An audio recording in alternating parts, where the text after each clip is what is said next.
go ahead and you can just go ahead and start gaming.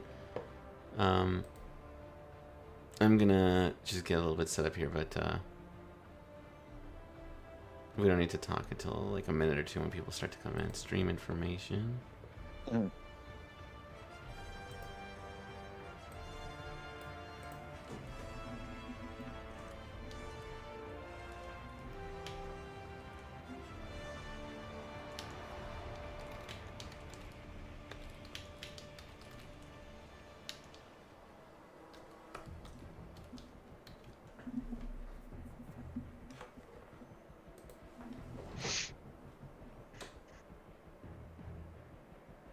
Every time I boot up, like some dude immediately gets into the chat and he's like, "You want to buy some bots?" You know, it's a bot. I have to go in. I have to go in and delete him manually. Gooners? No, it's not a gooner. It's just it's a bot.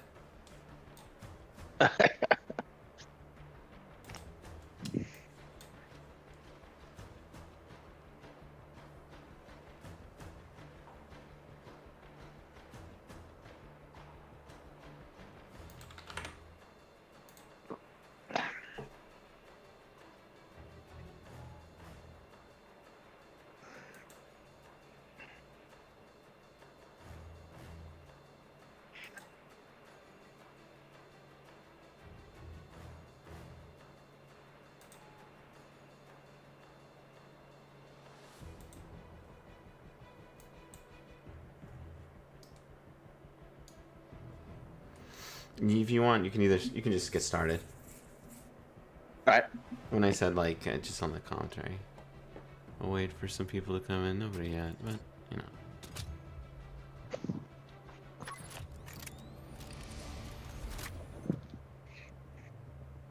So are you campaigning or are you I'll go up with the regular game first. Alright.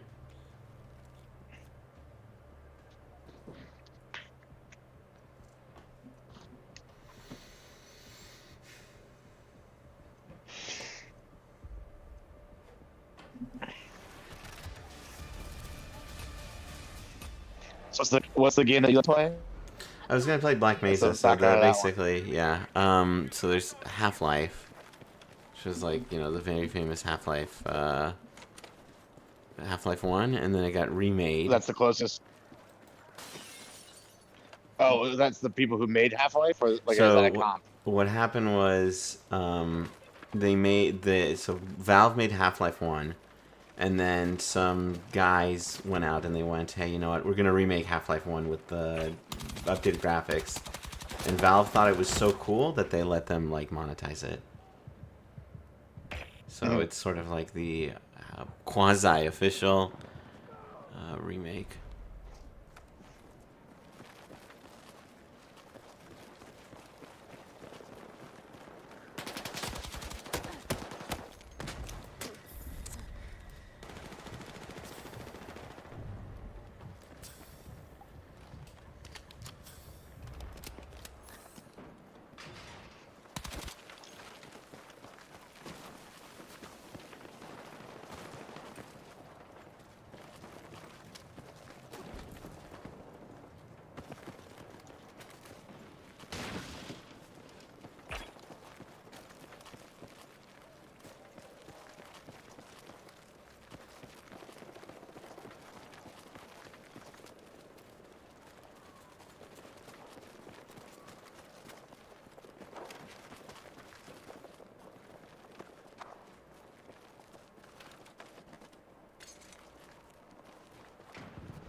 I was like, why is it so laggy? And I realized like Chrome is open. It's laggy? It was laggy, but now it's good. Now that I closed Chrome on my end. Okay. It's a bit of a memory hog. Okay.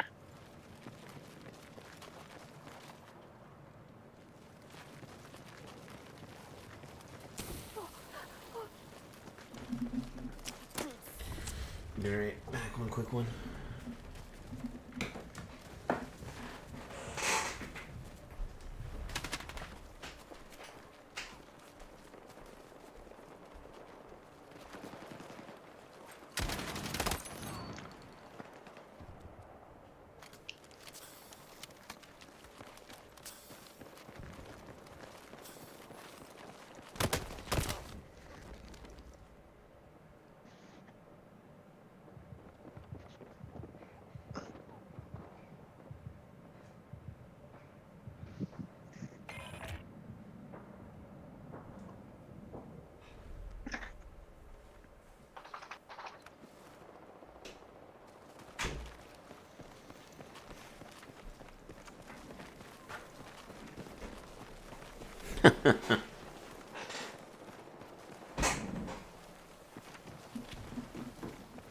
More V-bots.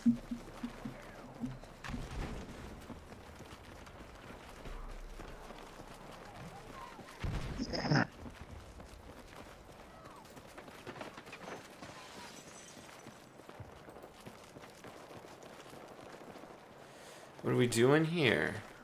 Good question. What we're doing here is we're gonna start talking politics soon. Just a little bit of entertainment. But basically, yeah, we might as well just get started. So what we're doing is we're chit-chatting about the new America First movement. People are now leaving MAGA. MAGA's like kind of, you know, it's lame because Trump isn't really delivering. Economy's not really where it's supposed to be. He may or may not have had oral sex with the former ex-president. Unclear. And of all ex-presidents, by the way, no one's talking about this. Of all ex-presidents, it's just like Bill Clinton. Like, if it was Obama or Bush, then it'd be like, oh, okay, you know, I get it. But like, he had to do it with like Hillary's husband. Like, really? Anyway, so which is like that's a very like. That's like if it comes out and that becomes like undeniably true. Hey, hello, Philicerio. You thought they died with their MAGA hats. I thought so too, but they are in a way they aren't. They are not. Oh, Phils. Hey, how's it going? I should have caught it from the beginning of your. Yeah, if you want to jump in the Discord, Phils. We're in the volunteer chat if you want to like join this conversation. Totally up to you, no pressure. Or you can just ping me and I can move you into the chat. Anyway,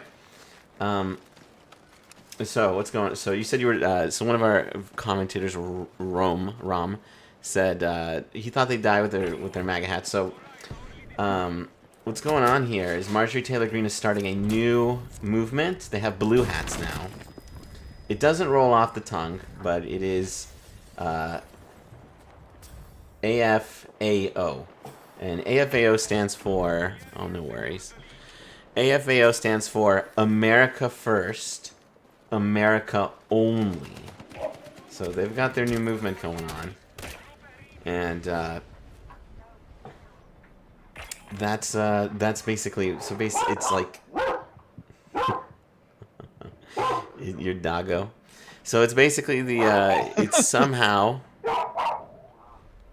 even more isolationist. It's basically like it's the new breed of MAGA of, you know, it's like Tucker Carlson, Nick Fuentes, Marjorie Taylor Greene.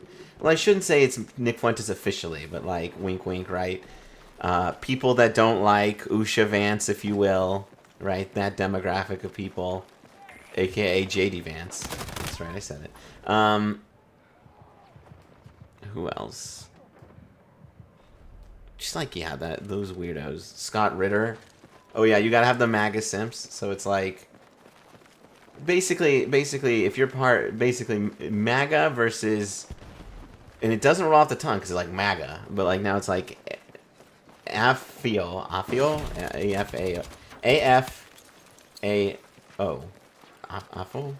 Anyway, the big difference is like MAGA likes Israel, and this other movement wants to replace Israel with Russia. Is like the simplest way I think we can like describe it.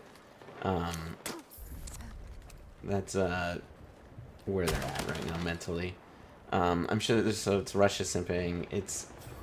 And that's part of the reason why Marjorie Taylor Greene is shooting so hard for like the release of the Epstein files. She kind of sees the writing on the wall. She's smart. She sees that it's only a matter of time till MAGA, you know, till Trump sinks. The current, and we'll talk about this later, but yeah. So we're just kind of waiting on that. It's weird. It is a weird time. It's the most leopards ate my face week of the MAGA era, Davey. Man, I don't even know if I Like can all these right-wing commentators yeah. that ran cover for these extreme views for 10 years, and now it's coming to the forefront. Yeah, it's really boiled over in a way that few really. I don't know. I didn't see Fuentes becoming this mainstream this quickly, but here we are. He has definitely come to the front in a very big way. So what future? So Phil's is asking. So what do you think is the future of the Republican Party? Officially useless, no hope forever. Well, there's in the words of Drake, started from the bottom and we just kept digging. I'm kidding. It's not how the song goes. But the future of MAGA. What's the future of MAGA?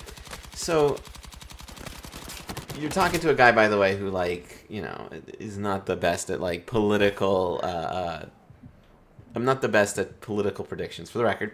But having said that, the thing about this current movement is that the MAGA coalition that carried Trump to victory in 2024 is fully incompatible with the no, I think we're going to be. It depends on what's in the Epstein files, but it appears that MAGA is starting to disappear. The sort of MAGA people, which is like Ben Shapiro, Dave Rubin, Mark Levine, Ron DeSantis. These people are getting less popular, and the movement. Let me put it to you this way. All of the online energy, how it translates into real life is yet to be seen. But a lot of the online energy is moving away from MAGA and is moving into this America First, AFAO, America First, America Only movement, which is noteworthy because this movement has a lot of... This movement, one of the things about Trump is he's able to build a coalition through his meme magic, where he's able to, because everyone... The weird thing about Trump is that everyone... Yeah. Will they remain crazy? Oh, they're going to get crazier. They're going to get crazier. No, if that's your question, are they going to stay crazy? They're going to get crazier. Trump, there's this guy named Richard Hanania, who I have a love-hate relationship with, because he posts these days... He voted for Trump, and he even authored part of Project 2025. So that's, really crazy. But... At the same time, he's also he's moderated. He's realized that he's gotten off the Trump train, literally month 2 of the Trump presidency, and he's talked about how Trump is actually in many ways like a moderating force for the Republican Party, because Trump is very pro-vaccine, and he recognizes there's a point to America in the world. He's trying to create peace in the Middle East. Is it going well? Not particularly. Is it going well in Ukraine and Russia? Not particularly, but he's trying. And you're getting an increasingly not just isolationist movement, transactionary movement, vaccine denialist movement. Trump likes vaccines because he's very proud of Operation Warp Speed. This movement is also... the difference between it and MAGA is MAGA is actually a pretty big coalition. It's a reasonably diverse coalition. And... this new movement is viciously not. Hello, the Alex Shaw. Thank you for joining us. So this new movement headed by Marjorie Taylor Greene and Tucker is viciously not a big coalition movement. It's actually it's Christian nationalist, and what you end up having is anti-Semitism. So Jews will shed. You've got deep vitriolic anti-Indian hate to the point Vivek Ramaswamy is getting it in Ohio. JD Vance is getting it from Usha Vance, or not from, but of Usha Vance, his wife. For those of you who don't know, nice. For those of you who don't know, JD Vance's wife is Indian, and the movement has gotten viciously anti-Indian because they don't like H-1Bs, which is the visa that a lot of tech workers come in. I can say more about that in a minute. But it's a viciously hateful movement. And so the hope for many of us is, as these hateful movements grow, if this movement, let me put it to you this way, if this movement unironically becomes critical mass in the Republican Party, Ben Shapiro is going to vote Democrat, I think. That's where that's where it's trending, unironically. And so, yeah, it's unclear exactly. I'm hoping that if AFAO gets really strong, that it like just causes the movement, because it's a hate movement. It's they're insane. They're literally unhinged, and so they may break down. That's gonna have a big plan. It's gonna have a big impact on the entire world. Unfortunately, I don't think this movement is. I don't think this movement has what it takes to go mainstream. But at the same time, I wouldn't have guessed that Trump was gonna be as big and as popular as he ended up being. It's kind of what's going on there. It's kind of scary. I mean, after January 6th, you cannot count on anyone on the right wing to help us out. I fully agree with that. Tucker, I'm much like, I feared I deeply feared like a Trump presidency in 2024, but like, honestly, I feared Tucker way more. Tucker Carlson's president, he's flirted with. Yeah. That is terrifying. That's like literal, like Russia owns the U.S. That guy's... He's a really strong communicator of bad ideas. Yes. He's like... I think he's, He's like... He's insane. Like, he's just crazy. Like, I don't know. He said this story multiple times, but he believes that he was attacked by demons, and he believes that the U.S. government is either controlled or working with demons. Like, and I don't mean like metaphorical demons, like the globalists. I'm talking about like dudes from hell are like, it's actually, I don't even know how to like address this. Like, what? How do I? What about the crazy character scale? You cut out there for a second. What? What about the crazy to playing a character scale? Because he's actually unhinged. He's actually cooked. No, I genuinely think he's schizophrenic. I think it's possible. I'm not sure. I could see him.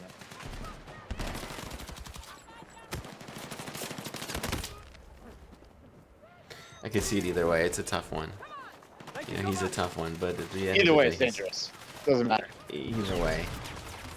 What's even crazier is like, there's some on the populist left. Like, I don't know if you've had the misfortune of watching the Young Turks, but the Young Turks have been like talking about, like, they've been speaking pretty positively about Tucker and Candace Owens. But I remember watching Young Turks circa like 2018. I thought it was kind of interesting, but it didn't take long to realize that these guys are like not doing actual liberal politics. Like, they're doing populist left bullshit, and that's where the horseshoe theory comes in. Yeah. And like, when you don't have like actual liberal principles, like as a guardrails, or you just like policy is like. Yeah, this is where you end up sometimes. Like, this is where you end up a lot, unfortunately. This is not the first example of the red-brown alliance, as they say. Or just internet clicks, populism, like that gravy train. Like,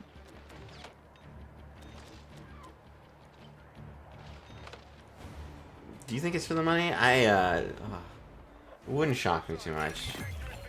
They are. I love the story. Well, that Anna Kasparian girl. Yeah.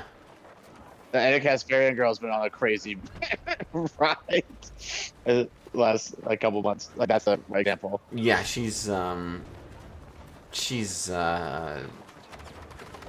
like dog whistling pretty hard. Like, she was doing some 9/11. Yeah. Israel did 9/11isms. And now she there's a clip of her saying that she watches Candace Owens regularly, and she believes like all of the like conspiracy theories. I was talking about this on the last show, last stream. Candace is like, I was watching her do this, and she was doing this whole like Israel killed Charlie Kirk thing, and it was honestly kind of humorous. Wow, we're dropping a few frames here. Sorry about that. Anyway. It was actually funny because she basically said, we have reports that there were a dozen cell phones that were registered in Israel, you know, on campus the day that Charlie Kirk was killed. What does that tell you?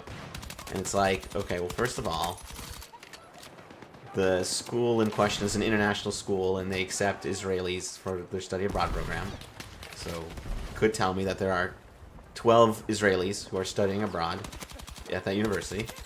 But, like, the funny thing about it is, like when you think, like, this is the spy agency that infiltrated Hezbollah and Iran so thoroughly that they basically got dismantled from the inside out. I don't know if you know some of the stories from this. Yes, the Israel killed Charlie Kirk conspiracy thing. So, like, Israel was so thoroughly efficient. Like, they knocked out everyone in Hezbollah's leadership structure in, like, a week. And I could talk about this for a long time, but, like... like, they also knocked out Iran's, like, military infrastructure in also, like, just, like, what, 11 days? And just to, like, just to give you an example, they infiltrated it so thoroughly that a lot of the top-ranking generals had secretaries and coordinators who were secretly Israeli spies, and they coordinated a meeting with, like, 5 top generals, and Israel just bombed the location because they knew it. Like, exactly. Like, it was such a thorough, insanely thorough dismantling of Iran. Did not know that. Iran admitted that they had an agency dedicated to countering Israeli intelligence, and it was headed by a Mossad member. Like, they realized they were, like, fully compromised. They were fully compromised. This guy was like, you know, as this was happening a couple months ago, there was, like, a joke that, like, if you walk down the streets of Tehran, you're going to hear Hebrew. Like, it's... So, why am I telling you all this? So, Candace is like, why are there Israeli cell phones? And I'm like, girl, if you think the Mossad is rookie enough to bring their personal devices into the field, like they would actually do that. Like, that's just, like, I'm not even saying, like, we're not even talking about whether or not they would kill Charlie Kirk. You think they're rookie enough to bring their personal devices, and that's, like, they're too cheap to spend $500 on burner phones. Like, what am I even what are we doing here? Like, what? You are, like, actually cooked on the subject. But, like, she is quite the rising star. And if you're curious, for those of you in the audience, of, like, what is the plan? What is the go-to?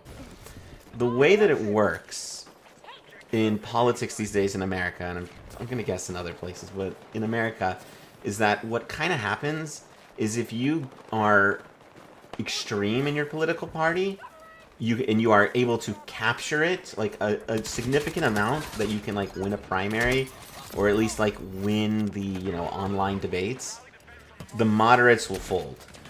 And I want to make very clear when I say this, I'm not like, when I say the, like, far left in terms of mainstream democratic politics, which is, like, Mamdani, AOC, Ilhan Omar, these people aren't nearly as crazy as, like, the base of MAGA. This isn't, like, both sides.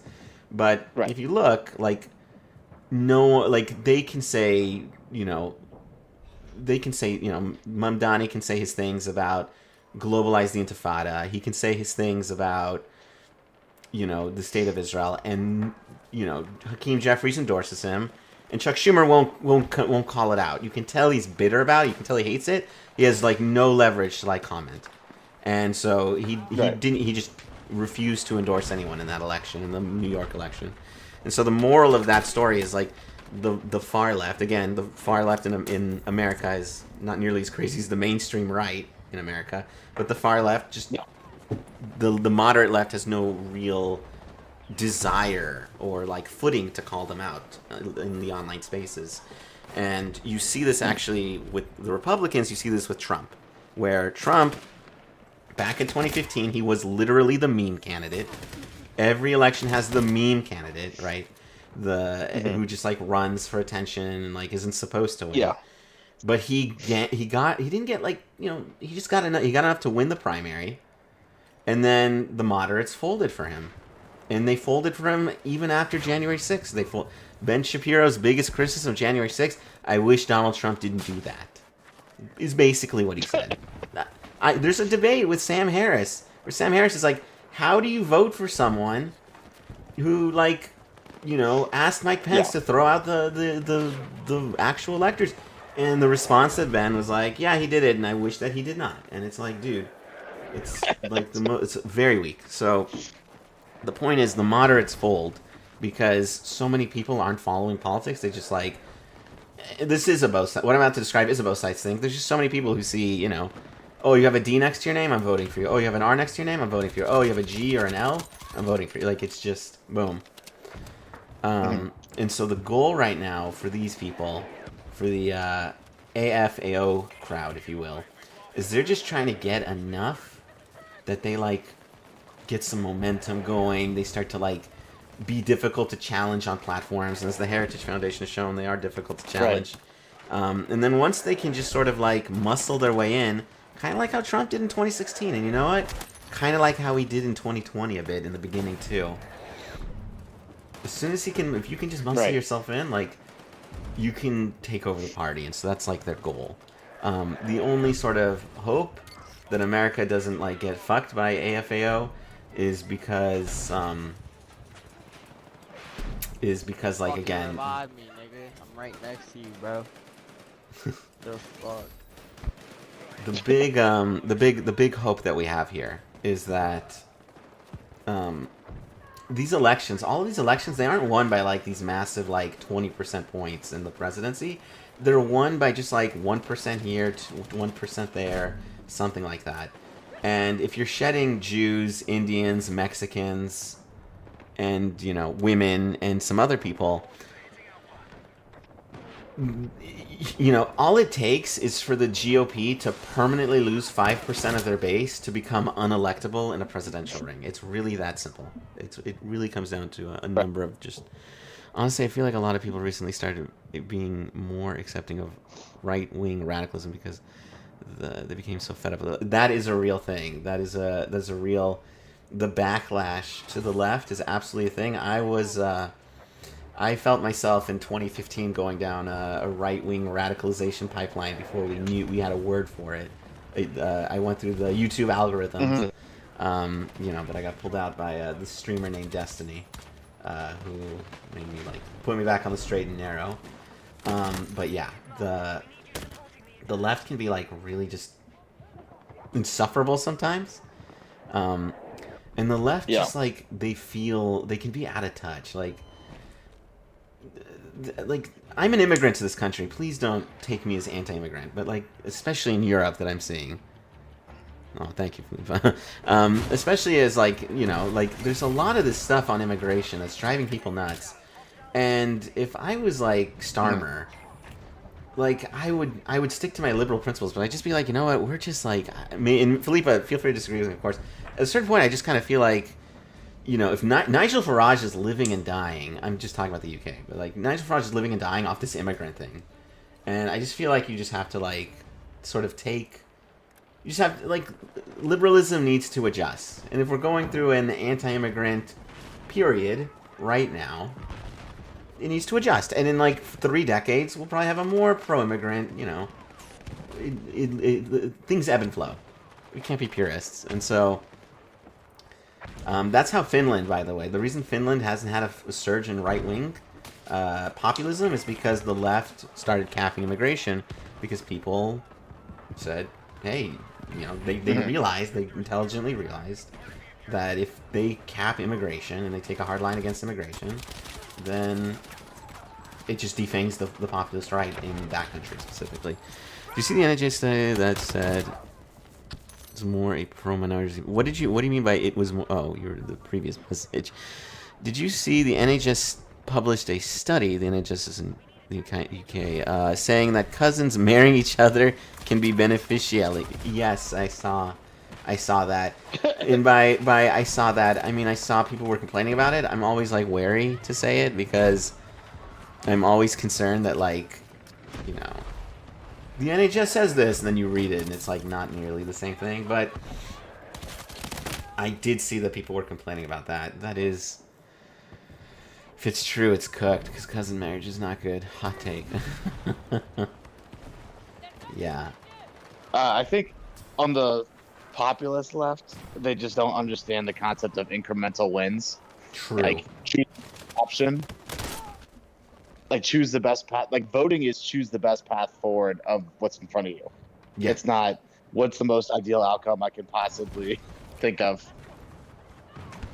Mm-hmm. No, I agree with you. I agree. There's a lot of ideological purity, and it's a detriment. The left, I think the problem with the left, Felipe, and you can tell me if it's the same in Europe. I think that like they don't have like a purpose in America. When you think of like what if you go up to Donald Trump and you're like, what's America's purpose in the world today? He wouldn't have an answer. But I'm not really convinced that like anyone on the left has an answer to that either. Like, what's America's purpose? What are we if we're not isolationists, what are we doing? And because we don't have that like that thing to aspire to, because back in the 80s and 90s it was we're a democracy, we're fighting against authoritarianism against the USSR, and you know, we gotta support our allies, and that's like, you know, that's based. And now today we don't have that. We don't say those things anymore. And so I think that that's why the left gets really struck, because it doesn't have a North Star. The closest person who has a North Star is, love him or hate him, Bernie Sanders, because Bernie understands that, you know, Bernie has a message, which is like, we need to make a more equal society. And that's a message. You know, you can hate it, but it's a message. He has a North Star. And no one else does. I don't think Biden had one. I like Biden, but he didn't have a North Star. I don't think Jeffries or Schumer have North Stars. So, you know, it's. I think Biden had it, but couldn't communicate it. Like, What do you think Biden's North Star was? Say again? I think he was very good about Ukraine, but just obviously wasn't able to message it well. And like that's something that makes me patriotic, is defending the West against like everyone's like, oh, if I was alive in World War II, I would have supported the Allies. Actually, no, there's lots of isolationists back then, and a lot of people are failing that test right now. Like, absolutely. Like it's such the easiest like history question to apply to today. That's like the famous Churchill quote, like a leopard, and you cannot. I think it was a lion, but you cannot make peace with like a lion while your head is in its mouth. Yeah, and like in The Darkest Hour, they do that scene. Yeah, you know what I'm talking about. I need to see Darkest Hour. Oh, it's a great movie. I love like historical dramas. It's the best. So I don't normally laugh at the Babylon Bee, but they had an absolute banger headline. And the banger headline was Tucker Carlson invents time machine to go back in time to kill baby Churchill. That's good. Is that Babylon Bee? All right, I'll give him credit. That's the Bee. Yeah. Yeah, that was. Once in a while they do a good one. Once in a while the Bee has it. Yeah, I agree. Well, you have different kinds of. It's a lot of like church kid who grabs all the chairs humor, but once in a while they get one.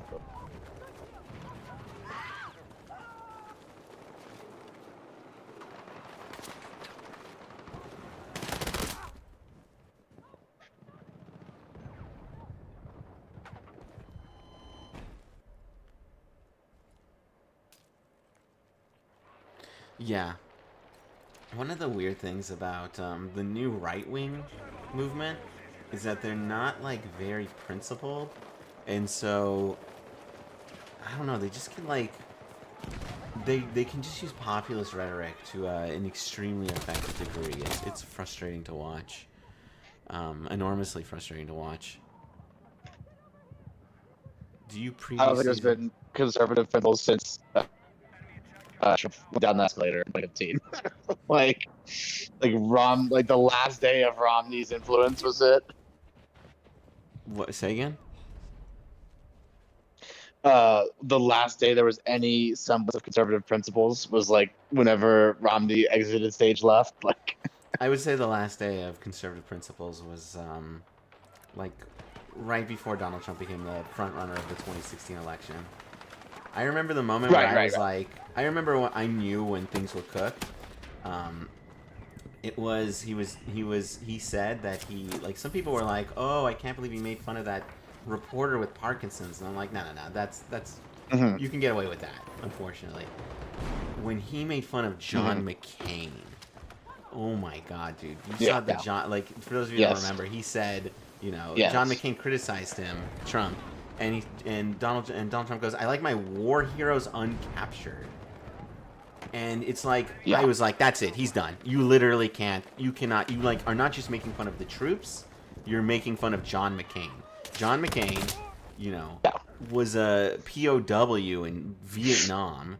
This dude, his plane was shot down, and he was, you know, while his father had military connections, so his father was willing to give John McCain an early release. And John McCain said, "I'm not leaving. I'm not leaving without my people. I'm not leaving. This is my squad, and I will not, you know, accept a safe passage without them." So he was a POW for 5 years, was aggressively beaten to the point that he couldn't lift his own hands over his head, his arms over his own head. So you're like not just making fun of the troops, you're making fun of like John McCain. Yeah. And people are a POW. Yes. POW. It's like the most iconic POW. It's the most vile shit ever. And everyone and he like didn't even get hit. He just duck and roll. I was like, that was unreal. That was what I meant. Yeah. That's why. Yeah, right. It's surviving something that you shouldn't be able to survive. That's a tell that it's over. Yeah. Like. So, Felipe, you asked, do you see previous Bernie Sanders supporters supporting Trump? Kind of, yeah, actually. So, we were talking about this earlier, but in America, one of the more popular left-wing YouTube channel is this channel called The Young Turks. And there's also the Jimmy Dore Show, which is also very similar. You also see a little bit of, less, but a little bit of this flirting with Glenn Greenwald. I'm sure there are others. But there's this belief amongst the far left and the far right that like the establishment, whether it's the establishment left or the establishment right, it's just two wings of the same bird. It's the same creature. It just pretends to be different. And so you need like the anti-establishment candidate. It's the only thing that will actually like save the day. And so you actually had before he was unfortunately assassinated, you saw Cenk Uygur of the Young Turks, you know, was on stage with Charlie Kirk trashing the Dems and not, in my opinion, saying much about Republicans. And so it's you have, I don't know if I would say that you have them supporting Trump supporting, but you absolutely have them refusing to vote. You have them flirting with far-right ideologues. I'll even maybe present this meme, but like, I had this meme with Marjorie Taylor. I posted a meme, a Simpsons meme on Project Liberal X account and all the socials, of like populist lefties like loving Marjorie Taylor Greene, and it's like she's a Jan 6er, she's like an anti-vaxxer, she's, you know, climate denialist, like she's insane, but like you see them flirting with her. She's like, go look at like the interview that Cenk gave to that Cenk had given to Marjorie Taylor Greene. You're gonna be like, it's embarrassing to watch. It's a very softball interview. It's to the point that like I just don't know how cooked you have to be to like hang with Marjorie Taylor Greene. But what can I say? Do you think it's because I think there's some economic appeal? It's the economic appeal. It's the populist left economics. Yeah. Let me look it up. But Cenk Uygur has what he calls the populist plank. He's trying to unite all populists left and right on a plank. And populist plank. Let me look it up. What is it? It's like it's just brain rot, and I'll go through why it's brain rot in just a second. Yep. Let's see if we can find it. It's just so pathetic morally to just whitewash like everything that happened, all 6 years of her commentary prior to a week ago. It's just washed away. Just forgiven.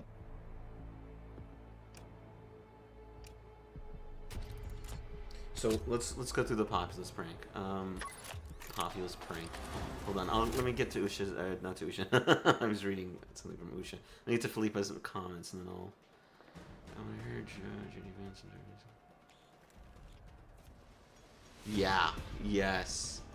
Yes. Absolutely. So Felipe's talking about how JD Vance wants like companies that are useful to the state. This is part of the populism. This is part of the of this like illiberalism of not having a free market, but having, you know, they don't have the right no longer has free market principles. Like if you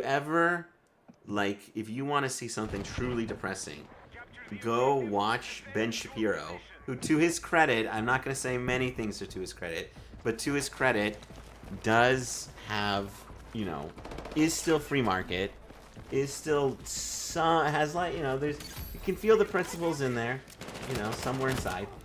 And he'll post like free market ideas and people will be like, wow, how does that help me? Wow, Ben Shapiro caring about the line going up. Like, wow. So this is the populist plank. So at the beginning of Trump's term, Cenk Uygur launched something called the populist plank. You can get it by going to tyt.com/populistplank or populistplank.com. Maybe I'll go there to read more. I'm just reading it at a high level. Do they have like... it's like I'm clicking on this and I'm not getting... Let me read. That's all you got? Alright, hold on. I just want to read one thing.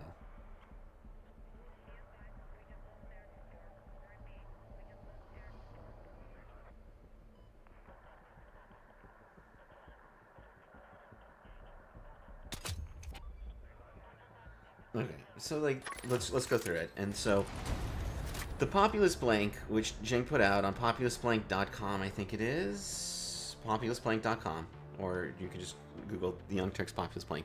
Here we go. Oh, I keep getting distracted. I'm gonna finish this up, Felipe, and I'll get to your question or your comments. So here are the 6 planks. Number 1, higher wages. So higher wages are popular for the both movements. So the left likes it because Bernie Sanders is, and, you know, the left is always just about raising the minimum wage. The right, which has traditionally been more free market, is just in favor of that because let's put more money in people's pockets. Like, why not? Like, haha, like it sounds good. This is it's just as simple as that. Like, there's no depth to it. They just think like, oh, let's just raise the minimum wage. And I'm not against raising the minimum wage, but it's like there are consequences. There may be higher prices. It's, you know, it's not as simple as people may make it out to be. The second one, which is something I support, it's paid family leave. They're united on this because, again, this is an entitlement program, so the left likes it. The right has been very obsessed with birth rates, has been very obsessed with demographics, you know.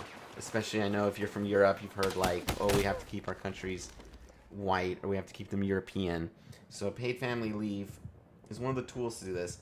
The dumbest one, I think, is no more wars. It sounds good, but like, what if you need to go to war? You know what I mean? Like, you were just talking about Ukraine. Like, yes, perfect example. This one, negotiate all drug prices. So this one is, you know, insulin.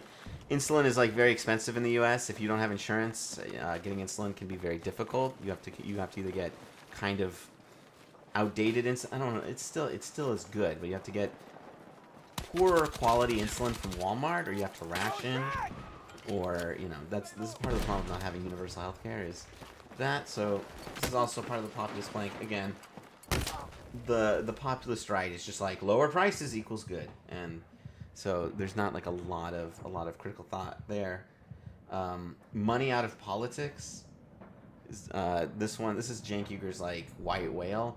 He hates, you know, quote unquote big money or dark money. He has been actually in his crusade against APAC, he has been copying some Nick Fuentes talking points and referring to the U.S. government as Israeli occupied territory. It's like kind of weird to hear something that Nick Fuentes say come out of Cenk Uyghur's mouth, but here we are. Again. And Jeez. Marjorie Taylor, yeah. And Marjorie Taylor Greene is, all these, it's just, they don't want money in politics. This is a tricky one, because then you need publicly funded elections, but then that's, like, how do you decide who gets that money? Like, Graham Plattner he'll never, like, go anywhere, because he's, you know, he got a lot of his funding through, like, small forces, small people, so this money in politics thing is, it's tricky. I understand. The Citizens United thing is a really complicated one. And then the last one is banning private equity from buying up homes. This one's also trickier than people make it out to be, because private equity, what we want is we want private equity to build homes and then to like sell them, but we don't want private equity like own them forever. I feel like maybe there should be some sort of like cap on them. Maybe we should just be building a lot of stuff is maybe what we need to do. But anyway. Yeah, that's the populist flank. That's what Cenk is trying to get his people on top of. Some of it I actually do agree with it. I think we need maternity leave. But the big concern here that I have with the populist flank and why I kind of wonder if it will go anywhere and why I think it won't is because sometimes it makes sense that when you come together, like sometimes it makes sense to like come together with someone that you disagree with, but what if the disagreement is so profound that it's unworkable? And what I mean by that is like, you go up to a populist righty and you say, "Hey, do you want paid family leave?" And both the populist left and the populist right will say yes. But if you go up to these two people and you say, "Okay, but let's just pretend hypothetically Muslims are the only ones whose birth rates get affected by having paid family leave," then the populist right will immediately go no. Whereas the populist left will be like, "Yeah, sure, whatever." But the populist right will be like, no, because it's all based on like trying to get this. It's not about trying to get Muslim birth rates up, right? It's trying to get other people. So I don't know if it's actually workable. I feel like there's just divisions in this populist alliance that you could like very easily exploit. And what the hell is this? They're gonna burn you somehow, some way. That may be unforeseeable in the near term. What is this like? Someone in our kick chat is writing some of the most schizophrenic shit I've ever seen in my life. Dude, what are you talking about? Should I even read this out loud? This is so scary. Is there local paid maternity leave? It varies state by state. Wall? I'm just trying to get to my, it varies state by state. What the fuck is this? Rabbi Rothschild Discord server? What is this? Blockspot, real life Truman Show. I'm just banning it, dude. Like, this is just, I'm confused. And go ahead and appeal it if you really want. But like, that just strikes me as something that's like deeply cooked. Okay. I don't know. I just whenever I like, Kick is like the free speech platform, so you can be like, you can be anti-Semitic there if you want. So when people are talking about like Rabbi Rothschild, yeah. I'm like, oh boy. Okay. So Felipe, you wrote something. I'm gonna get back to it now.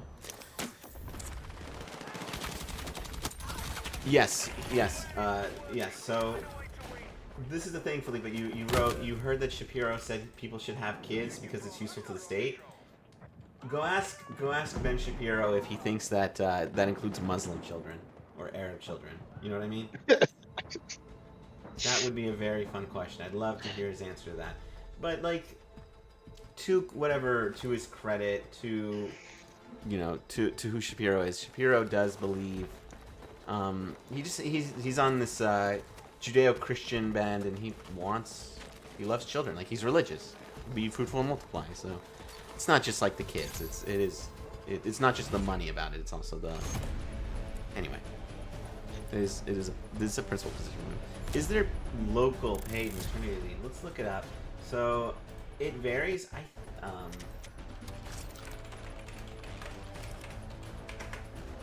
So it varies state by state. There's probably a map here. Wow, almost no leave.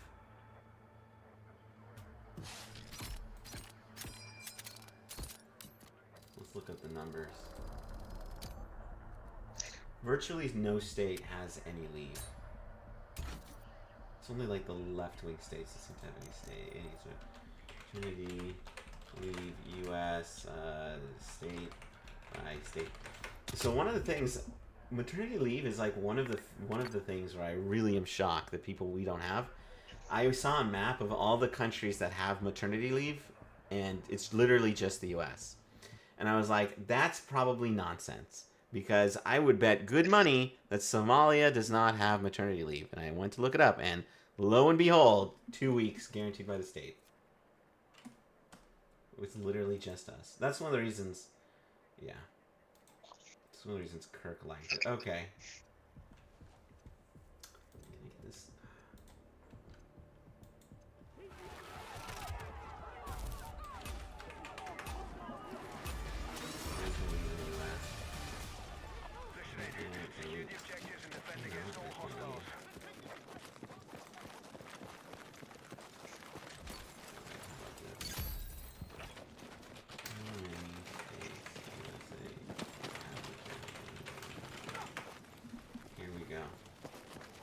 Alright, here's the actual answer that you get. Yes, okay. Philippe actually answered on her own.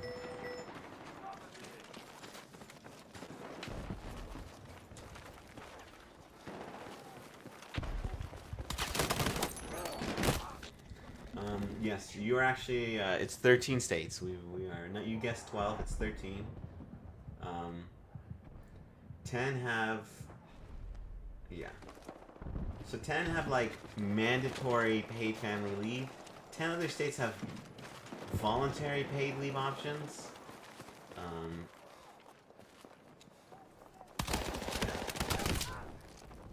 It varies state by state is the shortest answer I can give.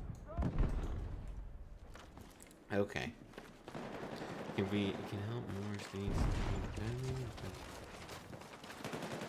Yes, so one of the cool things about America, this is true, is we call them laboratories for democracy. States are the laboratories for democracy, where states do things and people immigrate. It's not easy, obviously, to move, between states. Like, you have to uproot your whole life. But you can most certainly move to states and choose the one that best you like the most. And that's, or in current America, you just move to Texas because they build more stuff. America, like California and New York and all these new areas desperately need to build. Yeah, vote with your feet, exactly. These places need to desperately build. It's painful how little they're building. Do you remember, Rob, near the end of the Biden administration, like a little boat hit a bridge and knocked it down in like Maryland? Yes. Okay, that was like a year and change ago, and they haven't like gotten anywhere close to rebuilding that bridge. I thought like for sure they would be able to rebuild that bridge, because if you're building a new bridge, like but like you're building a bridge, like bridge was already up, like surely just like dust off the old, like, it's the bridge's paperwork is probably still good, right? Like it's supposed to stand, but no, they aren't even anywhere close to rebuilding that bridge. So there is a desperate need to have like the abundance movement, and this kind of like circles back to something I was talking about earlier today, where we were talking a little bit about what were we talking about? We were talking about having a North Star for the Democratic Party. I'm looking to try and forge one, and by that I'm looking to like, I want it to be abundance. And I was talking with someone who's a big YIMBY and is a friend of Project Liberals, Steve from Progressive YIMBYs of America. That we did a Twitter space a while ago, and Steve, we were talking about like how there's no North Star, and he had this funny quote where he just said like, "So the problem with abundance. Abundance doesn't fuck. It just doesn't fuck. It's not cool. Like it needs to fuck. Like it needs to be cool, and it's just not. And the way I want to make it cool is like imagine a project where we as a nation commit to something, as Americans, we commit to something, and we all come together on it.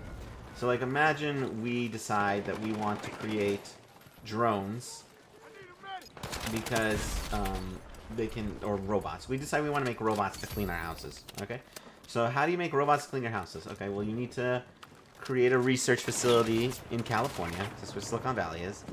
And then you want to go to Alabama or Texas or Tennessee to build a manufacturing facility because it's easy to manufacture there. And then you want to build a lithium extraction mine in Pennsylvania because it has a lot of lithium. And so you have like these different states that all need to come together to get like this project done. And then you have this cross-state goal, this cross-country goal, where you're not just building something, but you're building it for a purpose. Like, now we'll be able to give seniors better quality of care because we'll have machinery to support them. Like, the point is, like, people, the big thing that's a problem in this country is people are, like, very disconnected, in my opinion. Like, oh, we build housing. Oh, we built a manufacturing facility. Oh, we built this. Cool. People need to feel like, people need to feel more connected. And that's what needs to happen with Abundance. So I'm working on those conversations. If you are in the audience, by the way, and that sounds interesting, it sounds interesting to like make a Yimby movement with teeth, a Yimby movement with nice shot, a Yimby movement with purpose, you know, a Yimby movement that fucks. If that sounds interesting, literally either write here in the chat or write in the Discord that you're interested, and we'll throw you right in the conversation. I have this woman who was here on a stream a couple days ago, and she like literally just DM'd me, and now she's like being invited to all the meetings, like no problem. Anyway, but that's going on. That's my goal for 2026. Or 2028. We need to I'm not worried about the. I'm not worried too much about the midterms, but for the presidency, because remember, Republicans are good at voting in the presidential elections and none of the other elections. So I'm hoping, you know, we can get these people, we can get like a cohesive Chad. Also on the like ideal of free trade, like you're talking about, like states are gonna be able to produce things better than others, and that's on a broader scale of countries, international trade. Like it's just a fact of life. Like the most. You're trying to fight up. You're trying to. Go ahead. I was just gonna say, like, if you don't like, it's not if you don't believe that, if you're in the audience and you just like, really, is that true? Other countries do things better than us. If you need evidence of like that being true, there's a very strong example, which is cars. Cars are actually, they're very expensive, and you have to work your people like if you want to have an efficient car company, you have to work your people like dogs, and you need to ruthlessly cut waste, and you need to like, there's just a mind for it that like the average American doesn't have. And that's why when you like look at the big car companies, what are they? The big car companies are Japanese, right? Which is like an aggressive work culture. South Korean, aggressive work culture. Chinese, 996, aggressive work culture. Germany, right? The German engineering, aggressive work culture. And then you have Tesla, and Elon runs his people hardcore. He runs a very tight ship, a very aggressive ship. So, like, the reason that you know, the French cars, that we aren't driving French cars, isn't because French people are stupid. It's just because, like, you have to have a culture that's geared towards it, like, that's very aggressive. And, like, in a way, I'm glad that's not America. I don't want to live in, like, such a, like, a culture where we are pushed to that limit. I prefer a much more lax culture, and so I'm totally down to give the Japanese and the Germans our cars. Like, go for it. I'll drive your cars, and I'll keep my lax work culture.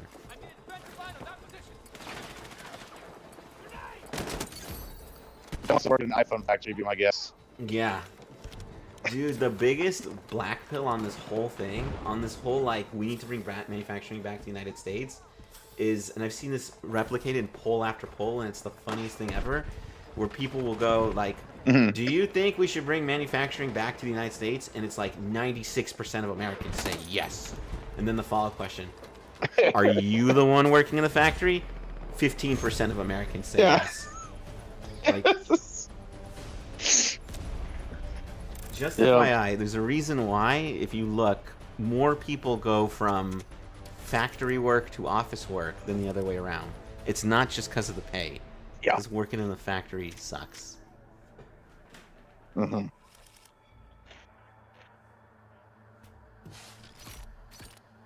I can't believe so many people were bamboozled on and like the tariffs, trade war ideas. Like like that's like day one of macroecon class. Yeah. Send a text message.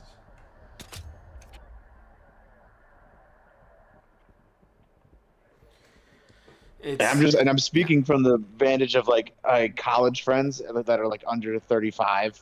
That's the like demographic I'm talking about. It's crazy. Oh, they're the ones who are falling for it too? Well, it's like I have a lot of MAGA friends, and Okay. that's what I'm saying. Like, do you guys not remember like free trade? Like, I took these classes with you. Yeah. It just sounds like I just the thing about it, and I know this has been a lifelong political issue, especially against populism, but like it's so annoying because it just sounds like it should work. Like, why don't we just build in America? Why don't we just build America? And then like you think about it, and then like right, then all of a sudden it starts to make sense. I think that like, and this comes with like my opinion on this. I was just gonna say, did you have a question? I was just gonna say, I think it's just the best way to picture it is you're fighting gravity, like market forces, like you're trying to run up a water slide. Yeah. The way that I think, if we want to make it, if we want a message that sells, my assessment of this is we shouldn't be. My assessment is like when people are like, let's manufacture in the U.S., I think we should say like, yeah, let's manufacture in the U.S. I agree. Let's manufacture robots and drones, and let's manufacture the future. That's like a campaign I want to launch. Like manufacture, and that's part of like a YIMBY movement that like fucks. Is let's manufacture the future. I think that's what we're looking for. Yeah, I'm with you on there. So like the way to phrase it is like, you know, why like you can also mow your own lawn. Do you mow your own lawn? Like, isn't it like kind of the sign? It's the sign of wealth when someone else is mowing your lawn for you. So you know, and that's how we should look at like welding. That's how we should look at manufacturing iPhones or these little knickknacks. It's a national lawn mowing. Like someone else is doing it for you because you're too good and too cool to do it. Because these jobs suck. Like no one wants to be well.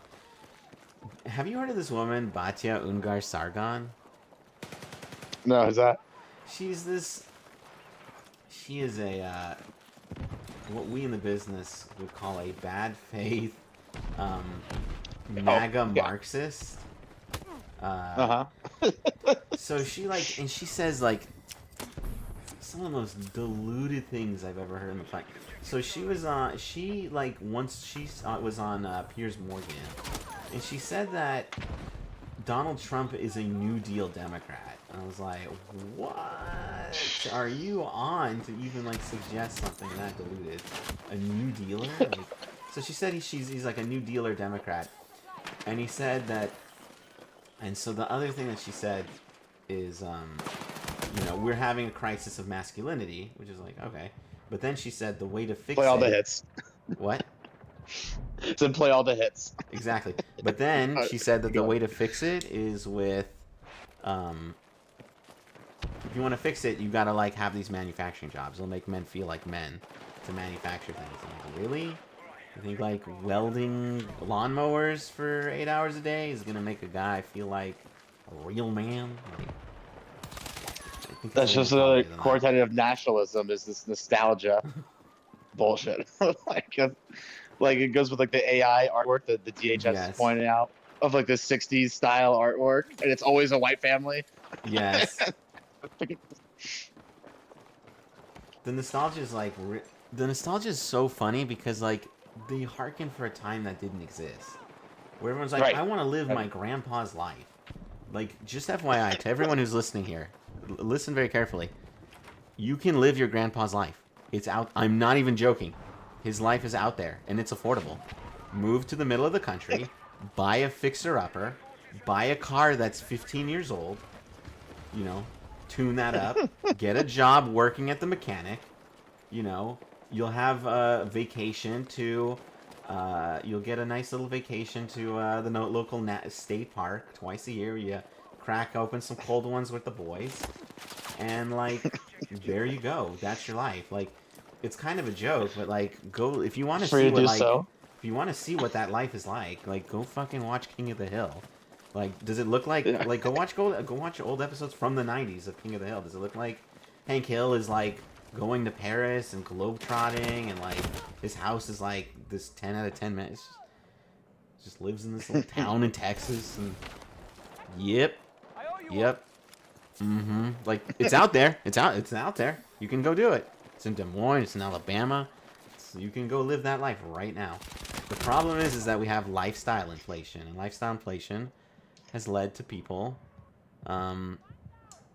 wanting to keep, wanting to get a nice house and also have a nice lifestyle, right? It's not enough to have a house, right? Because like that shitty fixer-upper that no one wants to buy in McCook, Nebraska, that's not enough, right? You need like a nice house now, and people want to live in the Bay Area or in New York City or in LA or in Florida, in Miami, and that's all well and dandy, but like, not everyone can. Unfortunately, I wish it was different, and we should definitely be building more so that more people can. But your grandpa didn't necessarily live in these neighborhoods either, like, and he didn't have access to the latest technology. And so the point I'm just making is like, this nostalgia is just like very stupid.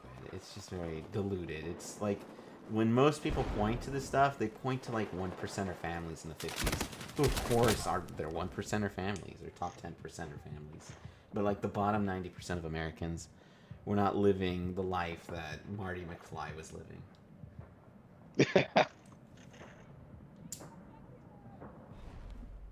Yeah, lifestyle inflation is a really big thing, and it's gotten way worse with social media. My hope for the future is that we as a society, like, I don't want the government to come down on it. I just want us as a society to just all agree that social media is bad. We just gotta get off it. That's it. Yeah, true. Like, we're posting memes on social media because like we have to, because we're like a political organization.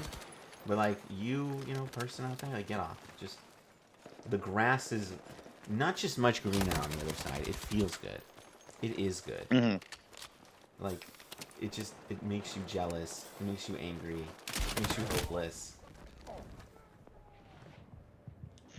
We had this great meme that we posted where, like, we took one of those, like, doomer memes where it's like, like a 1960s picture, and it says like, the world you knew no longer exists.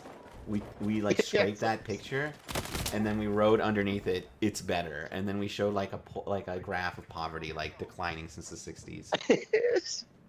I like that one. I saw it.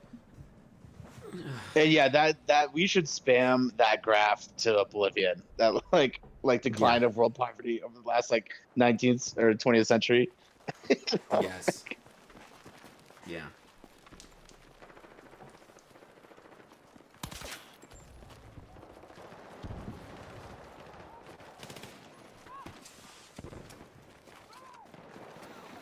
You see Hassan Piker? Oh, Go over to China. dude, that is like making me That is like brutal. I am like, that is so painful to watch.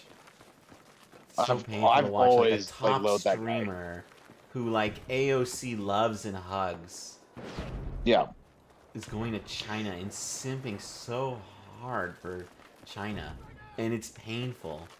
And what's even funnier was that he had wrote that, this isn't a joke. He like 2 weeks prior was going in on like Gal Gadot, who is this Israeli actress, if you don't know. Yes, right. Yeah. And is like whitewashing the state of Israel. And I was like, reading it. I'm like, dude, you've whitewashed the Houthis. You've whitewashed. So he calls the Houthis a musical people. He says that Nasrallah was cool, of Hezbollah.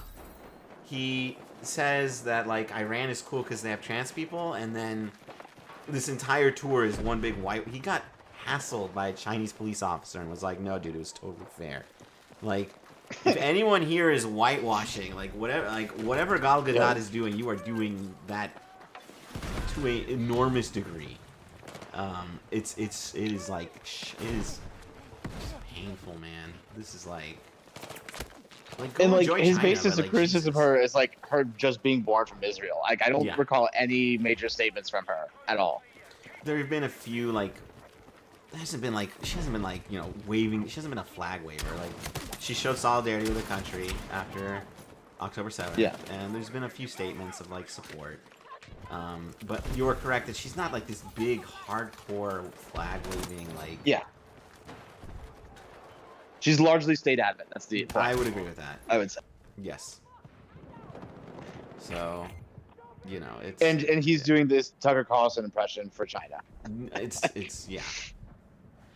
The thing, Tucker, I almost feel bad for him because like if it wasn't for the market video, I would just say Tucker's brain is cooked. But after the bread video, I was like, nope, he's shit. Like that's it. I've got what I need. Because he goes in to for those of you who don't know, Tucker Carlson goes into a grocery store, and he's like smelling the bread, and he's like, and he does. This is the dumbest part of it. The dumbest part is he goes up to the register and he goes, look at all these groceries I can buy for $100. And it's like, dude, you're going to a underdeveloped country with the dollar. Like that.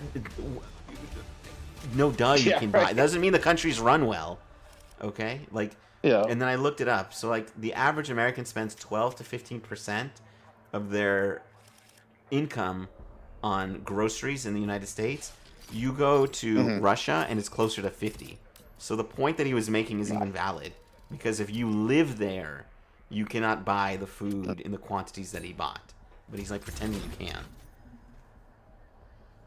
So I was like, all right, it's over. And a lot of people on the left were trying to debate, oh, well, he's just complimenting the trains or whatever. And that's what Tucker did. He went to Subway. Tucker was all Russian subways or whatever. Yeah. Yes. What's really funny, I don't know if this is true, so don't quote me on this, but I heard that the Russian subway actually sucks, except a few stops in Moscow and a few stops in St. Petersburg.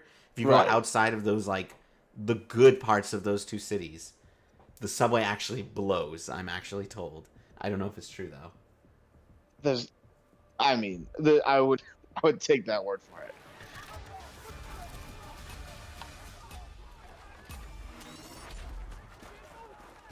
Yeah.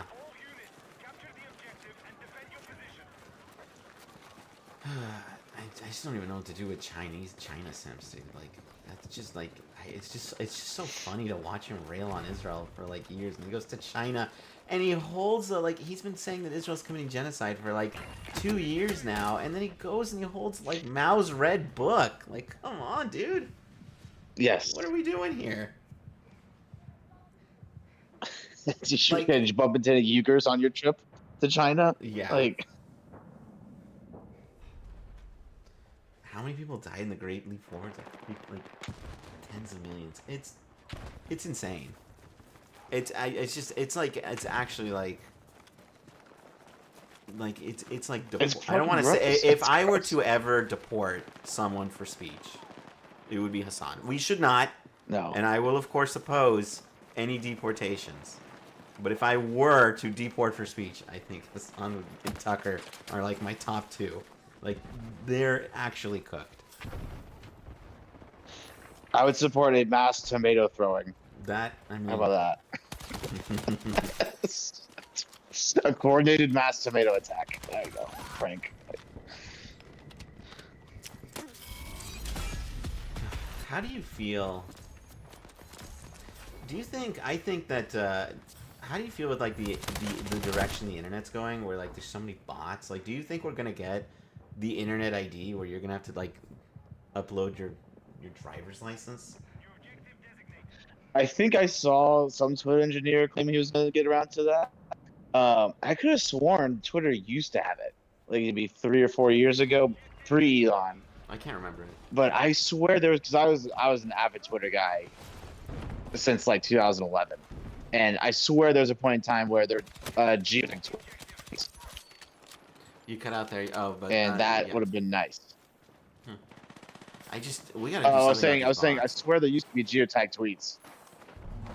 The geotag means different from like IDs. You can geotag based on the geolocation. We're talking about like you only get the blue check mark if you upload your driver's license. Is what I was kind of referencing. Apparently, it exists in Oh, Spain. okay. Take it a step further. I don't support it. In fact, we actually had a meme a few months ago commenting on all the porn bans, and I said like liberalism is being able to access adult content without a trip to the DMV. And I stand by that. Yes. Yeah. I Oh, probably the tomato with you, I thing. wouldn't The go that tomato far. throw exists in Spain, but it's not like legal. But that is funny.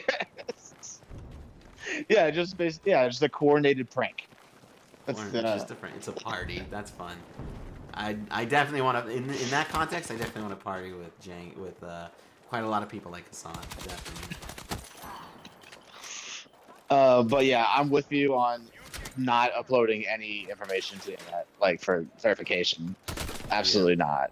Like I'm so spooked by these tech overlord freaks like Peter Thiel. Yeah, dude. Have you seen him recently? Have you seen like a picture of him? He's a nutcase. But have you seen his face? Have you seen his body? Yeah. He's like. What do you think? What's his diet or? So some people are saying that Or it's a steroid. mix of Ozempic and meth. And steroids, I assume. Like, I have no idea. The thing about him, I think he's also like, if you want, he has an interview with Dave Rubin on the Rubin Report, and if you watch it, yeah, Peter Thiel can't keep eye contact with Rubin. He's constantly, his eyes are constantly searching. I could buy that. I mean, yeah, we know about Elon's ketamine problem, so Yeah. that's not far fetched. Yeah. One thing I feel about the Trump, tell me what you think about this, but one thing I don't like about the whole Trump Epstein thing, it's like the memes are really funny, and it's just kind of fun to watch the meltdown, but I almost feel like we're getting a little bit away of why Trump sucks, and we're like, imagine if like you found out that like Osama bin Laden never recycled, and you went up to people and like, do you like, I hate Osama bin Laden, and people were like, yeah, dude, I can't believe he never recycled. And it's like, well, actually, that's not the worst thing about. Like, in the grand, this could sound very mean to the survivors, okay? In the grand, when you're president of the United States, you touch so many things that, like, the grand scheme of things, it's just not that as impactful. Like the tariffs and I mean, it is impactful, right? The more, I probably shouldn't go down this path, honestly, but the point that I'm saying is like, the lessons we should be taking from President Trump's from his presidency is not what I'm trying to communicate very poorly. Is the lessons we shouldn't be getting aren't related to abusing children or being friends with Jeffrey Epstein. It should be about how he belittles members of his country, nonsense economic policies, calling his countrymen vermin and the enemy within. Right. Disrespect, like endless disrespect. It's just, but anyway. I think that's the problem, is that our politics have become so juvenile, and that's a 10-year brain rot decline, and we just had to play the game as it lies until we get to a better politics. You know what I was thinking of doing? Damn, you're actually, your first few games were a little rough, and now you're warmed up. Yeah. I got warmed up. Yeah. You know what we should do? We should do one where we we should go on X and we should bring in people from MAGA and debate them or something. That could be fun. Debate? I'm always down to debate MAGA people. Okay. Maybe tomorrow. Dave will be on tomorrow too. That could be a fun way to kill an hour and a half. Also, I got off the couch and I went into the gamer chair, 90-degree angle. That was a big difference. Oh, you upgrade your gamer chair. Well, I was getting embarrassed. Do you remember this guy? There's this game that like you could very easily hack and like kill people through it, and someone on like Mm. Reddit or 4chan or something posted, and they were like, "I can't believe I lost this damn glitch. They went through the wall and stabbed me in the back." And blah blah blah. And the guy wrote like, "Sounds like a skill issue. Try upgrading your gamer chair." I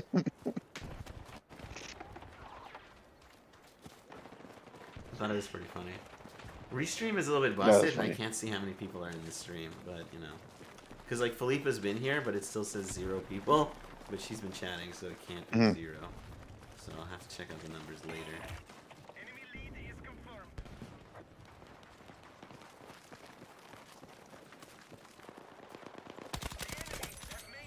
Yeah, debating MAGA is always like the fun thing to do if we can like scoop some up. Or I could try to strawman MAGA.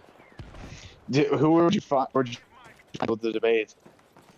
Who would I what the debates? You just invited him in. You would. Where would you find people to debate? You would make an announcement on X to like tag your you know MAGA commentators, and then like you know there's some people there's some like 100 you know 100 follower Andys who love MAGA who like will come on and defend it. Or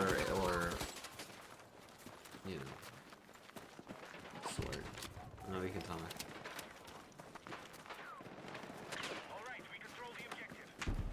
Debates are always fun. It's the drama of it all. I'm game for it. Okay. I've got plenty of experience on friends. Nice.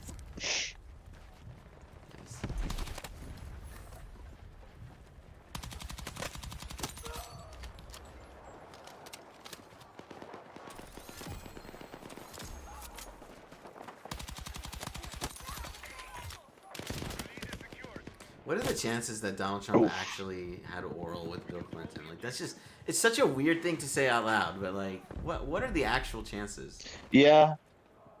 I think it's non-zero, and it's because he's actually a psychopath. I think people forget that part of him. I'm gonna take a chance.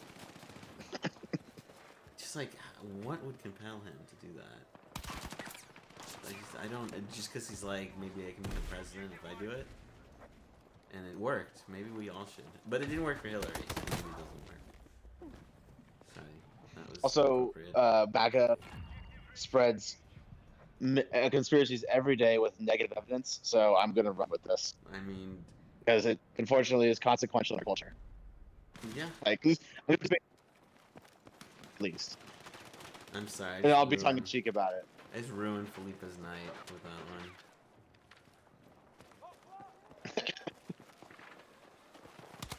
Yeah, well, welcome to American politics, okay? You think you're the one just like seeing this from afar. Yeah. Like I have to live with this. I have to like actually wonder if my commander in chief is doing this. Yeah. Yeah. Also, Trump, what was it? Like 2 weeks ago, he posted an AI slap of dumping crap on Harry Sisson. Like, yeah, I'm gonna share the AI slap of him blowing Bill Clinton to my MAGA friends. It's only like, fair. I'll send it right back to you, buddy. It's the best, dude. When Trump lowers the standards, that's it. You can just do whatever. Trump's already done it. Who am I to not?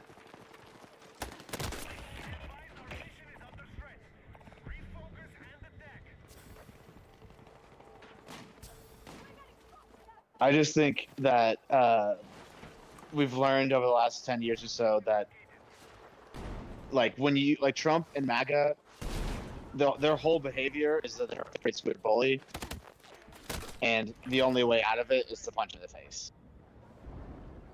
Like, so like, let me ask you this. Let me ask you this then, because have a good night, Felipa. Thanks for joining us. Here's the question. Here's the 900 IQ question. Because the populist left or the far left or whatever, there's so many people who are like, I used to be left wing, but I got bullied really hard, and so now I'm not left wing. But then it's like we have to punch MAGA, and that seems like is there a specific way to punch them so that they stop being politically stupid or something? Like how? Like in what? Like is it just? I would subscribe to the Gavin approach. The Gavin. Is what I'm referring to. So you're saying like pure mockery? I think you have to mock bad behavior until it disappears. Yeah. and you put a mirror to it. That's I the think only fair. because I think the opposite, the flip is the mission push, and that didn't work. So, Yeah. and then the reason I say it is because, and that's why I say the sweetheart bully prototype or archetype, whatever. Yeah. Like that's who you're dealing with.